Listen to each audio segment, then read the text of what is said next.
Assalamualaikum warahmatullahi wabarakatuh. Alhamdulillahi rabbil alamin, wassalatu wassalamu ala asyrafil anbiya'i wal mursalin wa ala alihi wa sahbihi ajma'in.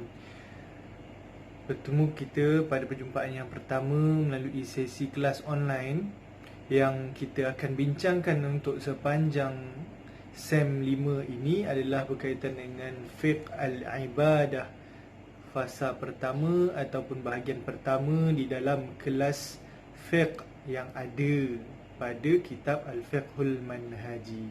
Jadi untuk kitab yang pertama ini, fokus dan pengurusannya adalah berkaitan dengan ibadatul muslimin ataupun ibadatul mukallafin.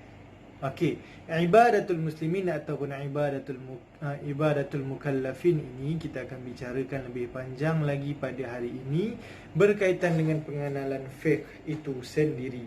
Okey, sebelum panjang cerita, sebelum kita sembang, sebelum saya menceritakan apa isi,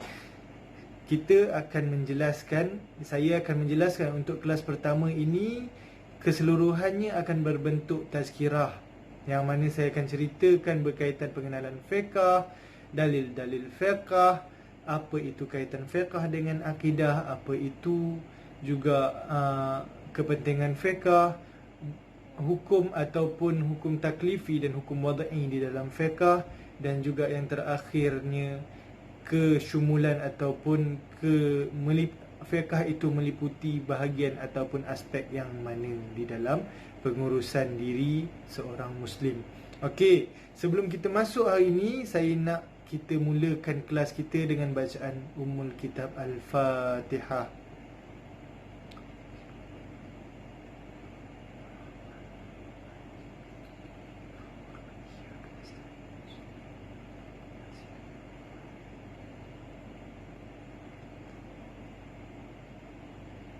Okey, disebabkan ini video pertama kita, kalau katakan ada apa-apa kaitan yang selain awak nak komen berkaitan dengan kita punya isi yang saya pentingkan, yang kedua awak punya jawapan kepada soalan yang saya akan ajukan di dalam bahagian ini, kalau ada apa-apa benda untuk ditambah baik di dalam video-video ini, boleh dikemukakan di bawah dan saya akan insya-Allah belajar slow-slow lah. Biasalah orang tua pakai video, orang tua nak buat video dia jadi macam ni lah. Okey, untuk pertama sekali saya pakai kitab Fiqh Manhaji yang lama. Zaman saya dulu ini adalah edisi yang pertama. Tulisan dia, color dia pun dah nak hilang dah, Fiqhul Manhaji. Okey, Fiqhul Manhaji yang saya pakai adalah jilid yang pertama. Jadi saya akan mengajar untuk episod yang pertama ini di bahagian yang pertama, Madkhal. Madkhal ini dia akan menerangkan berkaitan dengan kitab fiqh ini, apa yang dia nak sampaikan dalam fiqh ini. Jadi untuk yang pertama ini, untuk anak-anak, adik-adik boleh tengok muka surat yang ke-7, bahagian makna al-fiqh. Okey, selak makna al-fiqh tu, kalau yang tengah mencari tu boleh pause, dah jumpa, kita mulakan balik. Saya takkan panjang sebab video kita hanya 20 minit. Saya nak sampaikan berkaitan pengenalan ini dalam 20 minit ini. Okey, kalau adik-adik ataupun tuan puan, saya nak panggil bahasa apa, anak-anak lah, saya senang. Kalau anak-anak nak tengok kaitan fiqh, makna fiqh, innal fiqhu maknayain, dia ada dua makna seperti mana-mana subjek sebelum ni. Dia ada makna dari segi lughatan, dia ada makna dari segi istilahan. Okey, makna fiqh dari segi lughah, dari segi lughatannya adalah fal fiqhu maknahu al-fahmu. Al-fahmu bermaksud apa? Fiqh ini bermaksud kefahaman. Itu dari segi lughahnya, dari segi bahasa Arabnya, maksud fiqh itu adalah kefahaman.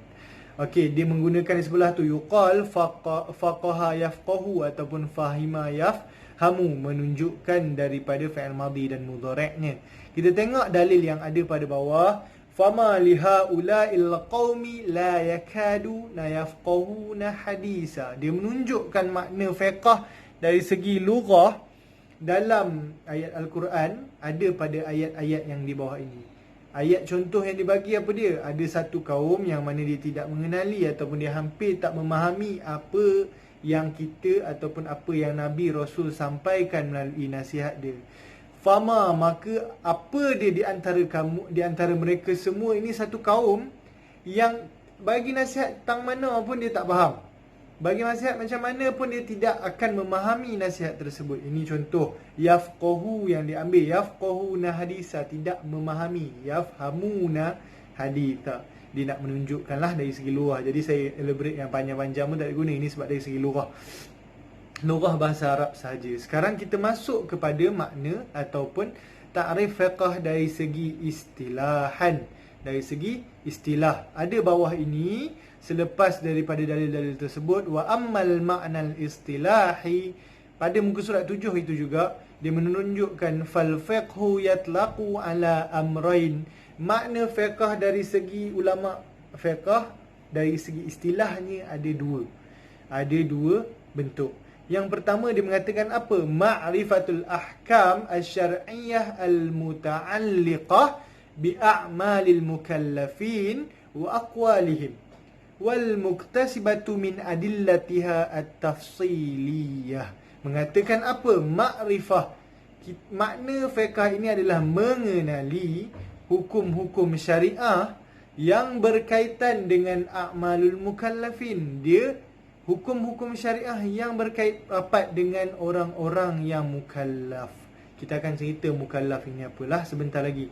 Tapi dia kata apa-apa hukum syariah yang berkaitan dengan mukallaf, dia termasuk di dalam pengajian fiqh.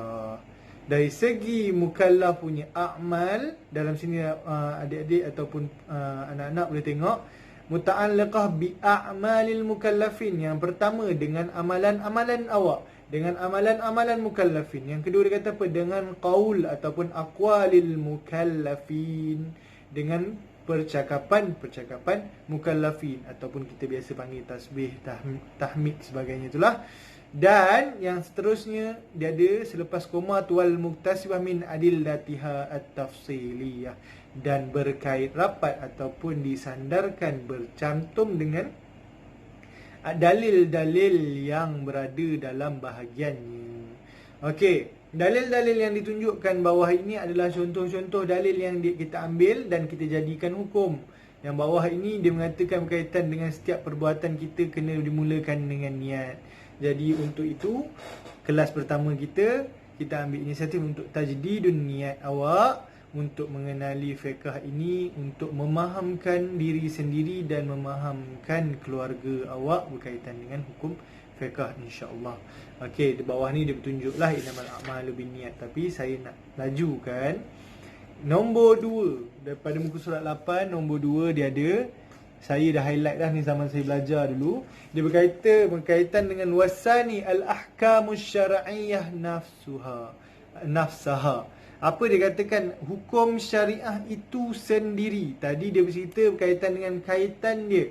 Contohnya saya kata berkaitan dengan solat, dia cerita pasal niat, dia cerita pasal ambil air semayang, dia cerita pasal rukun, syarat dan sebagainya. Yang nombor 2 dalam istilah, nombor 2 dia adalah hukum tersebut sendiri. Wajib ke solat tu, haram ke solat tu, makruh ke solat tu. Jadi ini yang membahagikan antara hukum taklifi dan hukum wad'i. Okey. Jadi itu 2 adalah bahagian ataupun bentuk-bentuk ta'rif istilahan. Maaflah banyak bercakap ni, sakit tekak sikit. Okey, seterusnya kita masuk muka surat yang ke-9. Ada irtibat al-fiqh bil aqidatil islamiyati. Dia kata apa? Kaitan ataupun tempat fiqh ini dalam akidah Islamiyah. Tempat fiqh ini dalam akidah Islamiyah. Apa yang keadaan fiqh ini yang nak dikaitkan dengan akidah Islamiyah? Okey, kita tahu dalam Islam kita ada dalam kita mengucap dua kalimah syahadah, kita ada 2 benda yang kita kena ikut. Rukun iman yang pertama dan yang kedua rukun Islam. Okey, rukun Islam kita ikut, itu adalah fiqh lah semuanya. Okey, sekarang rukun iman ini yang mana bersangkut paut dengan fiqh yang kita akan belajar. Okey, dalam ini dia menunjukkan dalam peranggan pertama tu awak nampak yang pertama sekali dia kata ada bil imani billahi ta'ala. Dia kata min khasais al-fiqhul islami, dalam khususnya fiqh Islami ini yang semua dia akan sentuh, semua bahagian akan sentuh kepercayaan awak, tetapi yang paling nak fokus untuk awak menegakkan fiqh Islami ini adalah yang pertama beriman dengan Allah, annahu martabat irtibatan wathiqan, sangat mendalam atau sangat tebal dia punya kaitan ataupun keadaannya adalah iman dengan Allah SWT. Kenapa saya cakap begitu? Tanpa iman dengan Allah, awak tak akan melakukan sebarang ibadah yang melada. Tanpa iman dengan Allah, awak tidak akan takut dengan sebarang hukuman yang akan dijalankan. Tanpa iman kepada Allah ataupun tanpa kepercayaan awak kepada Allah, awak tidak akan melakukan apa-apa siasah yang ada pada Islam ini. Okey, yang seterusnya akan ada kaitan apa dia? Yang akan ada kaitan yang kedua adalah akidah beriman kepada hari kiamat. Al-aqidah bil yaumil akhir. Ada dua perkara. Dua perkara ini memang sangat-sangat kalau kita nak bahaskan panjang cerita dia. Kerana apa? Iman bil yaumil akhir ini telah menjadi perbahasan dalam kalangan orang-orang yang mencari agama atau orang-orang yang nak mempertikaikan agama dah lama. Dan ini datangnya fiqh, ini datangnya hukum Islam ini. Okey.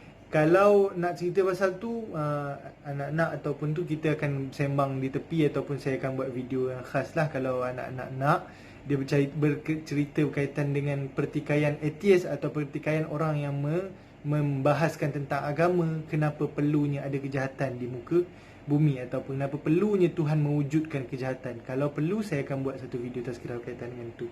Tapi saya nak fokus ini adalah kepentingan iman dengan hari akhirat dan iman kepada Allah itu sangat perlulah dititik beratkan untuk seseorang Islam itu bertindak dan menguruskan fiqh dalam 3 buku tersebut. Fiqh Islam daripada segi ibadah, daripada segi muamalat, daripada segi jinayat. Okey. Habis cerita tu. Saya bukan tak nak bercerita, saya bukan kena ikut ilmu, saya ada, tapi kita nak sembang pasal tu, kita ada 20 minit untuk penyampaian satu-satu slot saya. Mungkin kalau saya panjangkan, kalau anak-anak ngantuk ke apa, boleh maklum, ustaz pendekkan video dan sebagainya. Okey, seterusnya kita akan masuk bahagian yang ini irtibat fiqh Islami ni, bawah-bawah ni dia bagi contoh-contoh lah. Saya takkan laju, saya akan lajukan kepada yang muka surat ke-12. Muka surat ke-12 dia berkaitan dengan syumul al-fiqhul islami likulli ma yahtaju ilaihin nas. Dia ada boldkan yang itu, tajuk tersebut dia kata kesyumulan ataupun orang panggil apa tu, meliputi, fiqh Islami ini meliputi setiap yang manusia perlukan di dalam bumi ini. Maksudnya dalam sepanjang hidup kita, ihdinas siratal mustaqim, kita melalui jalan yang mana manusia perlu. Ada perkara-perkara yang untuk kita perlu bawa sebagai panduan, yang perlu kita bawa sebagai bekal untuk kita ke hari akhirat. Okey. Ceritanya sekarang ni, dalam bahagian ni syumul fiqh Islami ni dia menunjukkan apa benda yang fiqh Islami ini meliputi keseluruhan aspek kehidupan manusia. Dia ada daripada Zamratul Ula sampai dia ada Zamratul Sabi'ah. Dia ada 7 buah-buah dia atau 7 cambahan dahan dia. Okey, yang pertama, fiqh ini dia meliputi kepada kita punya menghambakan diri, kita punya ketaatan diri kepada Allah melalui ibadah. Itu yang pertama. Zamratul Ula highlightkan bahagian ibadatu Allah, bi'ibadatillah, beribadah kepada Allah. Itu yang pertama. Zamratus Sani dia bercerita berkaitan dengan hukum-hukum. Fiqh ini dia akan menyentuh hukum-hukum berkaitan dengan kekeluargaan, berkahwinnya, talaknya, fasakh, semua kaitan itu ada di dalam fiqh. Jadi highlight berkaitan dengan muta'alliqah bil usrah. Zamratus Salisah dia bercerita berkaitan muamalah ba'duhum ba'da. Muamalah di antara dua manusia, di antara si A dan si B, muamalah tersebut dari segi bankingnya, dari segi simpanannya, dari segi jual belinya, semua tu termasuk terkandung di dalam muamalah ba'duhum ba'da. Ada juga di dalam fiqh. Okey, yang seterusnya Zamratul Rabi'ah, bahagian yang keempat. Dia bercerita berkaitan apa? Biwajibatil hakim min iqamatil adl.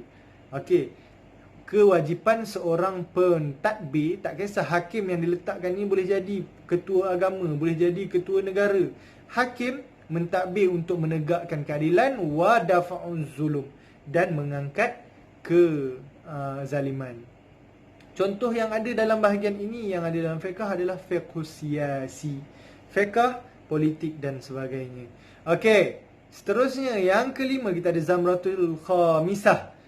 Zamratul khamisah ini al-ahkam muta'alliqah bi'iqabil mujrimin wa hafzul aman. Dia kata apa? Fiqh akan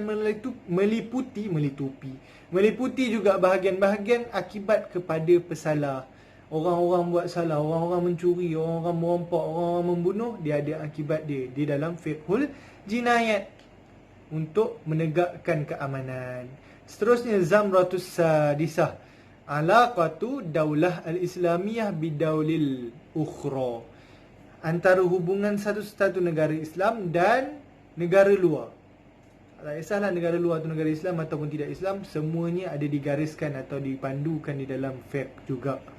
Okey, seterusnya yang terakhir Zamratus sabi'ah, al-ahkam al-muta'alliqah bil akhlaq wal hashimah. Apa-apa hukum fiqh yang berkaitan dengan untuk memupuk akhlak, memupuk tauladan kepada kita semua. Saya nak sentuh bahagian ini. Satu benda yang kita kena tahu, kita dah belajar, mungkin dah ingat, atau yang lupa saya nak ingatkan kembali. Okey, dalam bentuk soalan saya nak tanya adik-adik, atau saya nak tanya anak-anak satu soalan.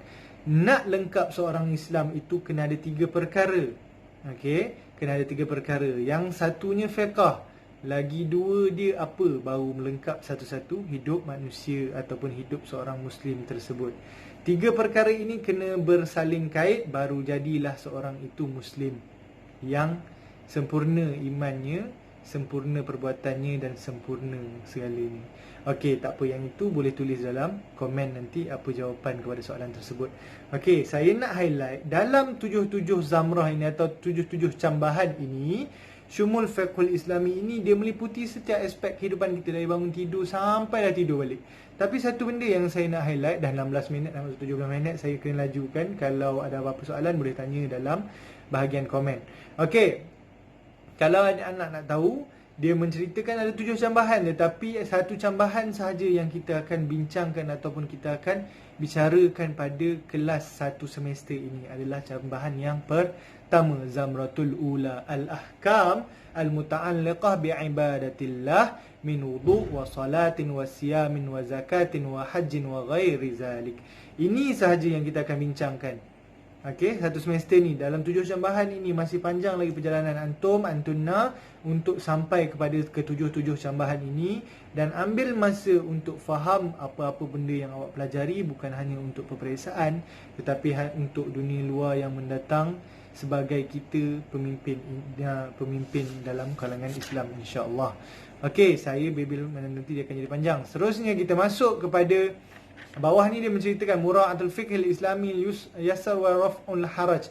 Dia kata Islam ini ataupun fiqhul islami ini menyenangkan manusia dan mengangkat apa-apa kesulitan untuk melakukan. Jadi perkara tersebut yang awak tahu nanti kita akan belajar berkaitan dengan kalau orang nak puasa tapi dia sakit, dia boleh ganti puasa dan sebagainya. Okey, tak apa, kita lajukan perkara tersebut. Kalau anak-anak atau antum-antuna nak tahu, contoh yang saya bagi itu adalah solat qasar. Dia menyenangkan kita kerana kita perlu segera, zaman-zaman dulu lagi lah, daripada satu tempat ke satu tempat tu, tempat dia jauh. Kalau kabilah tu berjalan memakan masa yang lebih lama, lebih mudah untuk dirompak, lebih mudah untuk mendapat kecelakaan dan sebagainya. Jadi di tengah-tengah itu dipermudahkan solat supaya tidak ada berlaku apa-apa kecelakaan dan supaya menyegerakan perjalanan kabilah tersebut ke satu kawasan yang lain. Tapi itu tidak mengangkat maslahah untuk kita solat qasar pada zaman sekarang. Kerana walaupun zaman sekarang itu telah moden, tetapi tidak terlepas daripada kecelakaan-kecelakaan yang 5 itu.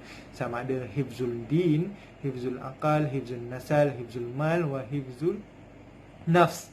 Kelima-lima ini perlu dijaga untuk baru maslahah itu akan terlepas, terhurai. Tak boleh dah solat qasar, tapi tidak mungkin dalam dunia ini. Jadi solat qasar akan masih terjalan. Itu adalah yang dikatakan Islam ini memudahkan, tidak menyukarkan. Okey, seterusnya masadir fiqhul islami. Saya rasa ini bahagian yang terakhir yang saya akan ceritakan dalam pengenalan awak. Ada lagi satu bahagian selepas ini.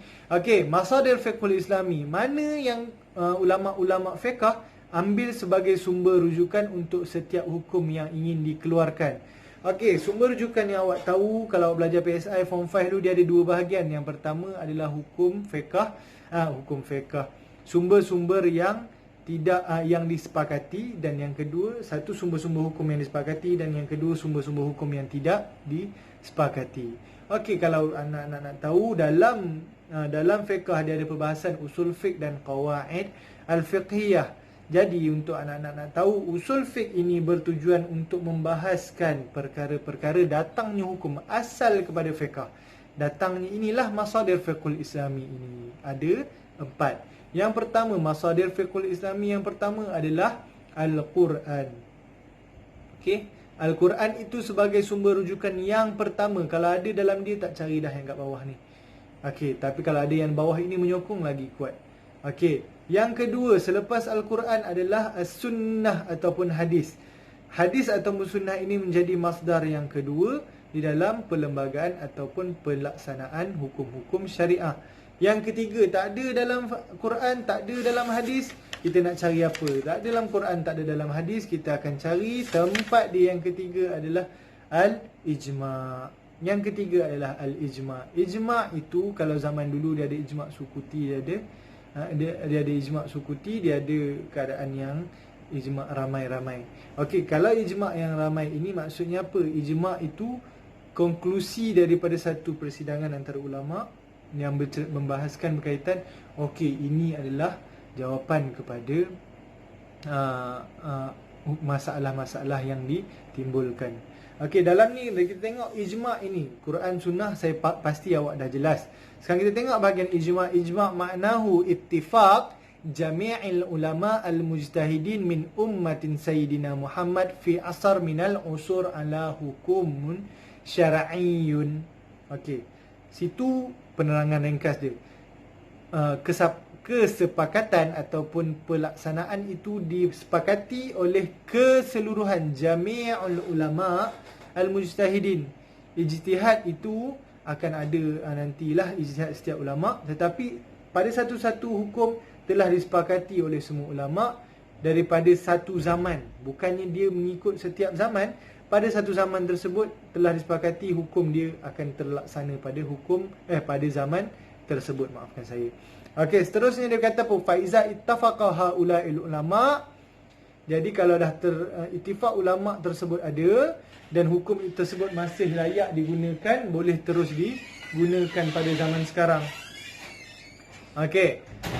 Seterusnya kita ada yang bahagian masadir ataupun masdar yang nombor 4 adalah berkaitan dengan qiyas. Qiyas ini kalau anak-anak nak tahu, kalau antum-antum nak tahu, qiyas ini adalah sebarang benda-benda atau kesalahan ataupun perkara yang tidak dirijitkan. Kita tahu hukum ada qat'i dan ada zanni. Yang tidak dirijitkan zanni yang boleh dibahaskan ataupun perkara tersebut mendatang. Tak ada zaman dulu, tak ada zaman diturunkan Al-Quran ini ataupun tidak ada pada zaman Nabi Muhammad masih ada. Qiyas ini berlaku apabila satu-satu hukum itu tidak ada jalan penyelesaian dia tapi ada kaitan dia dengan hukum-hukum yang lama. Contoh saya bagi adalah yang paling awak selalu senang tahu adalah berkaitan dengan penggunaan dadah. Contoh penggunaan dadah, orang kata kenapa salah? Dari mana salah? Tak ada pun Nabi ataupun ayat Quran ataupun hadis bercerita berkaitan dengan dadah. Tidak ada satu pun. Kalau jumpa bagi tahu. Tapi apa yang saya nak tahu, atau saya nak bagi tahu awak, ayat ini diambil dan dikiaskan menggunakan sakran atas sebab, atau atas faktor. Sakran atau memabukkan itu ada pada satu lagi hukum kita. Hukum apa yang memabukkan ini? Hukum memabukkan ini ada pada pengharaman arak.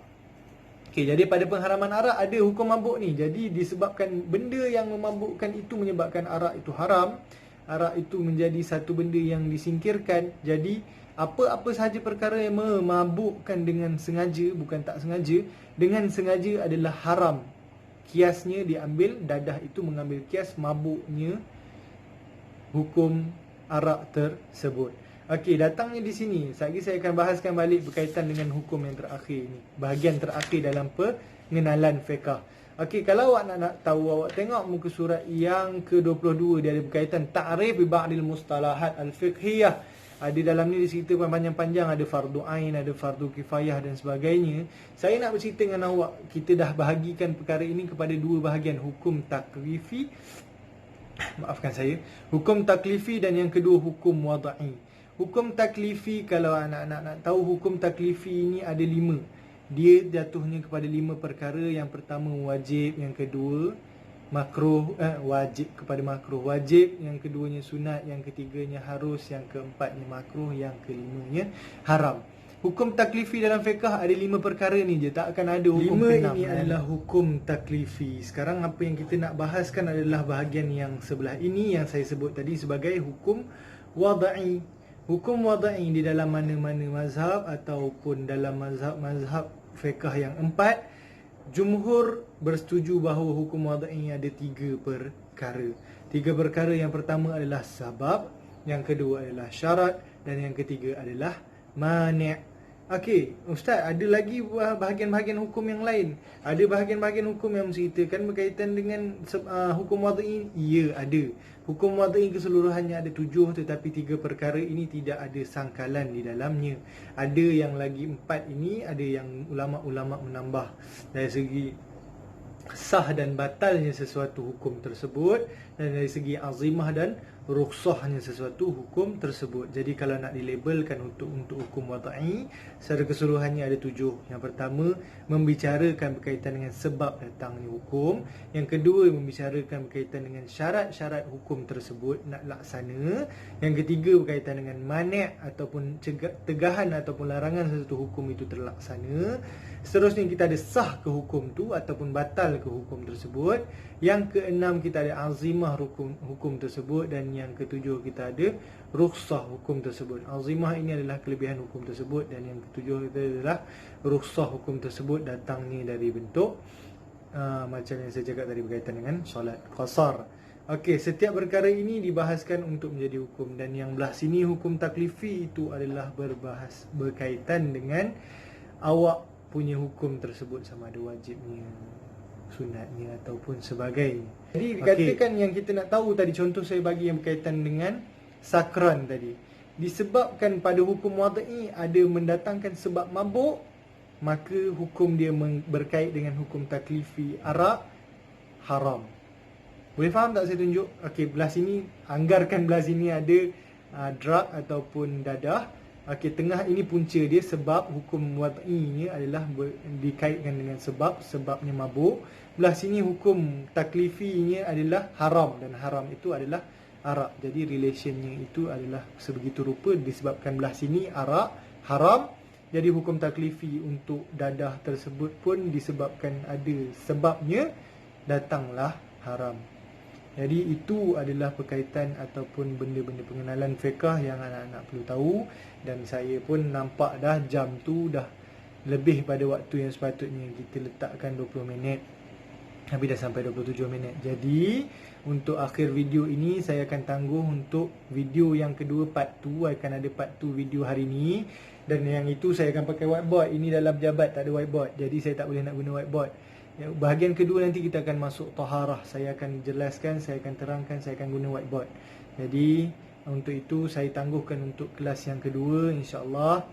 Untuk kelas pertama ni, tolong komen di bawah apa-apa benda, kajian apa-apa isi tersurat yang ada dalam topik kita kali ini.